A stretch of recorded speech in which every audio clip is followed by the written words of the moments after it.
Hello YouTube, Mike Kohanam here. Anyone who knows me knows that Gladiator Beasts are my favorite theme in all of the Yu-Gi-Oh! Trading card game. I won a Shonen Jump Championship, which is now called a YCS, back in 2007 using Gladiator Beasts. I got second place at the National Championship in 2009, which is now the North America WCQ, back with Gladiator Beasts. That qualified me for the World Championship, which I competed in Tokyo in 2009 with Gladiator Beasts. So they are a very special deck to me, and I am beyond excited to see that new Gladiator Beast cards were revealed. Since then, I have been playing Gladiator Beasts as much as possible, but they just haven't been competitive even with the newest wave of support that they got prior to this one, which included Gladiator Beast Tamer Editor and other cards that did completely change the deck.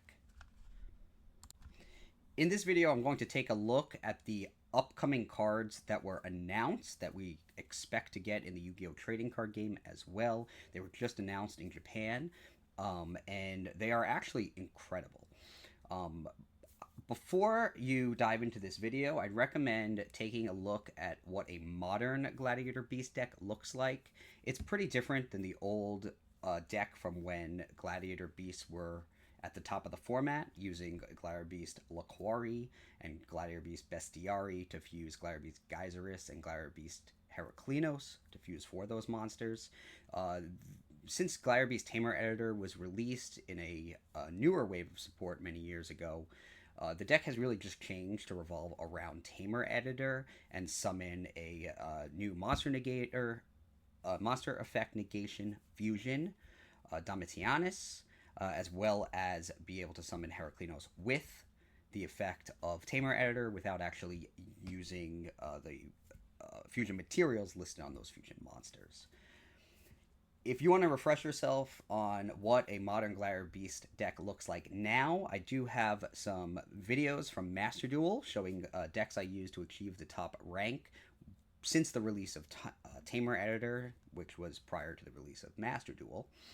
So I'll put a link down in the description. I also have variants that use the Tri-Brigade monsters, which you may want to experiment with, especially after seeing the new support. So I'll put those links down below as well. I see a lot of people talking about Gladiator Beasts like they haven't gotten any support since they were at the top of the format in 2007, and that's simply not true, because they got a lot of support that made them way better than they were before, and the new cards that we're about to take a look at interact with those support cards. So if you're missing all those cards that were in the middle, that never really saw their time to shine in competitive dueling, you're not going to be able to properly assess the new cards.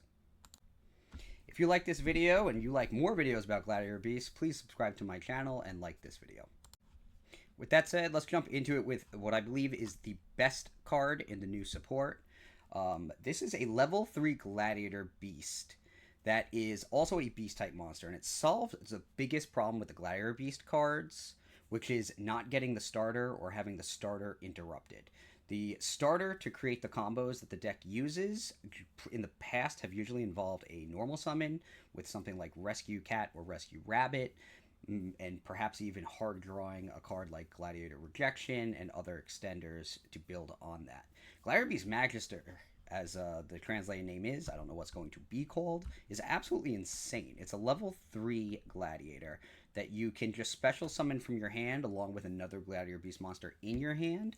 And since this Gladiator is a Gladiator Beast, anything it summons from its hand, if the translation is correct, should also activate its effect, since it's summoned by the effect of a Gladiator Beast monster, and this card itself would activate its own effect. And what is that effect, you might ask? If it's special summoned by the effect of a Gladiator Beast, then you can add a Gladiator spell or trap card from your deck to your hand. According to the translation on the Wikia, you can get a Gladiator spell or trap, which is significant because it doesn't say Gladiator Beast, which means you can get Gladiator Rejection. Gladiator Rejection is sort of like a lower version of Sangen's summoning, because it prevents your Gladiator Beast from being targeted during the main phase, but also has the added effect of being able to special summon monsters from the main deck when you special summon a monster from the main deck. So using Gladiator Beast Magister with any other non-beast type Gladiator Beast will already get you into Tamer Editor, who's the big fusion guy. that can summon any of the big fusions from the extra deck. That's Heraclinos to negate spells or traps, uh, Geyserus to destroy cards, or Domitianus to both negate monster effects and redirect your opponent's attack targets. You can just summon Magister with another Gladiator Beast, use Magister's effect to search for Gladiator Beast Comeback, which special summons a Gladiator Beast from your graveyard or hand with a different type than the monsters you control. Link for Test Panther. Test Panther can search for Augustus. Use Comeback to special summon the Gladiator you used that you summoned along with Magister, as long as it's not a beast, because Test Panther is a beast. And then you can use Panther's effect to return the monster you special summon to your deck to summon an Augustus, and then use the Augustus's effect to summon the Augustus from your hand that you added to your hand with Test Panther. With 2 Augustus on the field, you can already fusion summon a Tamer Editor. So this is basically a 2-card Tamer Editor with using Magister plus any non-beast Gladiator Beast. So I think while it being a beast is a bit of a drawback, because if you draw it with another beast, you won't be able to use Comeback with Panther on the field. I'm not too concerned about that, because it being a beast also makes it usable with the Tri-Brigade monsters, which have natural synergy with the Gladiator Beast deck. So overall, this card's incredible because it's a starter to get the combos going. It plus a Gladiator will quickly let you summon the huge fusion monsters, and this is exactly what the deck needed. It also has the effect that allows it to tag out at the end of the battle phase if it battles, which never hurts to have. The next incredible card that was announced to be released in Japan is a field spell card for Gladiator Beasts. I want to talk about this card next just because it works so well with the level 3 Gladiator that was just announced. This card lets you discard a card to add a Gladiator Beast monster from your deck to your hand, according to the translation. And that's significant because it gets you this level 3 Gladiator Beast that I told you was so incredible. Again, the deck was kind of starved for starters, decks to start cards that will get the combo going. And this level 3 Gladiator is a solution to that, while the field spell is a way to gain access to it. Don't forget the release of this level 3 Gladiator Beast. That's a starter for the deck, along with any deck, as long as you have another Gladiator Beast monster. It's also searchable by Gladiator Proving Ground. So whereas Gladiator Proving Ground wasn't really previously used too much because it just gets a monster into your hand that you typically can't do anything with unless it battles and tags or combining it with other cards. Now it can just search for this monster, the level 3 Gladiator Beast that was announced, and then you can go off with it, start comboing, and get yourself a fusion monster out. So the searchability of the new level 3 Gladiator with the field spell is important. The second effect of this card is when your opponent's monster declares an attack, you can special summon a Gladiator Beast from your deck.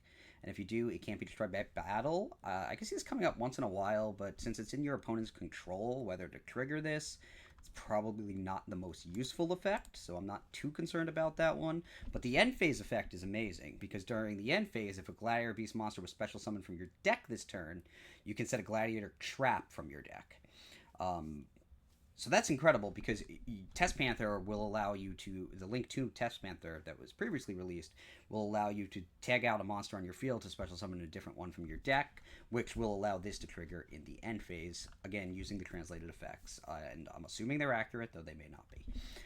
Setting a trap from your deck while you have that fusion monster that you've summoned with Tamer Editor on the field already starts a pretty strong first turn when you're going first. Going second, you may be inclined to try to destroy cards with Geyserus instead. You might have different cards in your deck for the going second play.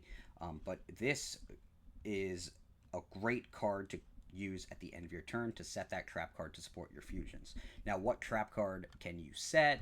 Old players might be thinking about Gladiator Beast War Chariot, which can negate a monster's effect and is a counter trap and is returnable from the graveyard with cards like Gladiator Beast A Quest. But I think Gladiator Beast Charge may actually be a little more popular in the modern day because it just targets face-up cards on the field up to the number of Gladiator Beasts you control with different names and destroys them. So it has the potential to disrupt an opponent's field in a big way. But the fact that you can choose the trap card you want to search for also allows you to decide based on the matchup. I think those two cards should be the most impactful. But moving on to the next one, the new Link 2 Gladiator Beast. Unlike Test Panther, this is actually a Gladiator Beast monster, which is cool. And if it's Link summoned, you can activate its effect, which will allow you to special summon a Gladiator Beast, a level 4 or lower Gladiator Beast from your hand or graveyard. It's being restricted to 4 or lower is not the best thing, but it being a Gladiator Beast lets you use the effect of the monster you summoned, since it's being summoned by the effect of a Gladiator Beast. So you can summon something like Aderix, which can then use its effect to change its name and level. So it's a good card. It's just in the extra deck, you'll be able to use it. I expect it would be played. If your opponent controls a monster, you can special summon any Gladiator Beast from your deck instead. So that's a lot stronger, obviously, than only a level 4 or lower from your hand or graveyard. Again, it being a Link monster, being able to just slot a copy into the extra deck allows you to just summon it when you want to. So I think this is a really strong card just to add to the Gladiator Beast arsenal. Its other effect makes it so your Gladiator Beast monsters can't be destroyed by battle or card effects during your opponent's battle phase. It's not... I mean, that's a nice effect to have. I don't know how useful that really is. Again, the game is not as battle-oriented as it was back in the day. A lot of cards... first of all, a lot of cards get banished if they get removed from the field at all, and a lot of monsters are pretty easy to answer outside of battle. So again, it's a handy effect to have, kind of like the second effect on the field spell that can special summon a monster from your deck when your opponent attacks. But again, your opponent seeing the monster basically at the start of their turn and be able to play around it makes it so that's probably not the most useful effect. But all in all, this is a really good card, especially if you're not going first and your opponent has a monster on the field, because the ability to special summon any Gladiator Beast from your deck and access their variety of effects is really powerful. The next card I'll talk about is Test Bear. I think a lot of players seem to think this is the best card in the support, although I think the level 3 Gladiator Beast is clearly better because it's actually a starter. I guess this is also a starter if you normal summon it and use the effect, based on what it says here, where you can contribute it to... You contribute the card and shuffle Gladiator Beast from your hand or face-up field into the deck or extra deck to special summon up to 2 Glads from your deck, and they're treated as special summoned by a Gladiator Beast. And if you get hit by Ash Blossom, you've lost 2 cards, and this would take up your normal summon. You are able to special summon it if you control a Gladiator Beast monster special summon from the deck or extra deck, but if you control that, you've already drawn a starter, so Test Bear is not a starter unless you're normal summoning it. And also, since its name is Test Bear and doesn't have Gladiator or Gladiator Beast in the name, it's not searchable. So, while I think it's a high-impact card that's really strong, I don't think it really solves a lot of the problems Gladiator Beast decks face in the modern era. So I'm a little skeptical of just how good this card will be. But it's a really powerful effect that has a high impact, because summoning basically creating your Test Bear and a Gladiator Beast either on your hand or field for 2 Gladiator Beasts from the deck and getting their effect, that in itself is a starter. Because, I mean, from there, you can get 2 level 5 or higher, or summon Aderix and a high level 1, make Tamer Editor, and special summon. So that's 2 cards that you're using to summon a Tamer Editor, which is already, it's good. But that's assuming it doesn't get stopped, in which case you've just lost 2 cards. And assuming that you have both the Test Bear that's unsearchable, not searchable by any cards in the Gladiator Beast theme, and you have a Gladiator Beast in your hand. So it's definitely a powerful, high-impact card. I just don't know how great it is as a starter, whereas the level 3 Gladiator will allow you to special summon it with another Gladiator Beast from your hand without even using the normal summon. Now, that said, you can use use the level 3 Gladiator Beast as a starter, special summoning it with another Gladiator Beast, and then you'll still have your normal summon for Test Bear. Or you'll be able to special summon the Test Bear because you've already gotten the starter. So it feels a little win more, although it is kind of a starter also if your opponent really has no interaction for it. I don't know. Let me know what you think of Test Bear.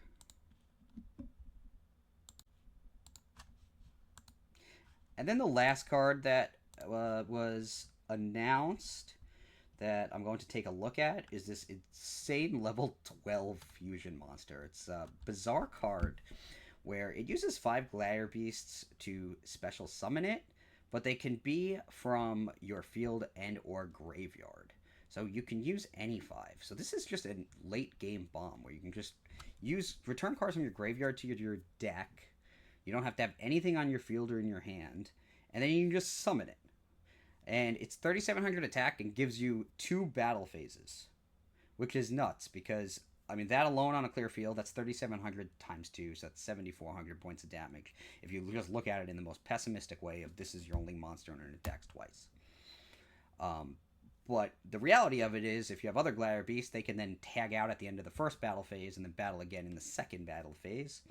And if you're not just using this to beat your opponent in one turn, you do have another effect on this monster. For example, if you summon it on the first turn going first, where if your opponent uses a monster effect, this new Gladiator Beast will punish them for doing it. If they use a monster effect during your turn, you can special summon a Gladiator Beast from your deck. Remember, since this is a Gladiator Beast summoning a Gladiator Beast, you'll get the effect of the monster you special summon.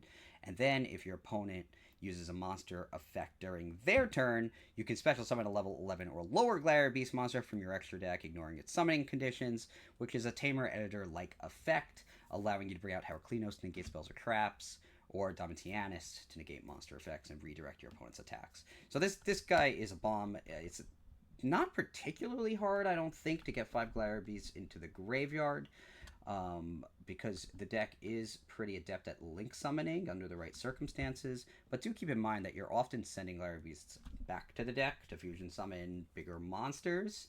So, in my experience playing older versions of the deck, it wasn't particularly common that you would have 5 Gladiator Beasts in your graveyard.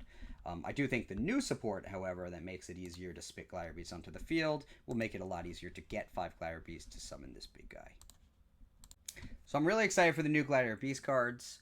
I hope you are too. If you like Gladiator Beasts, you should be. I think that they should be viable enough,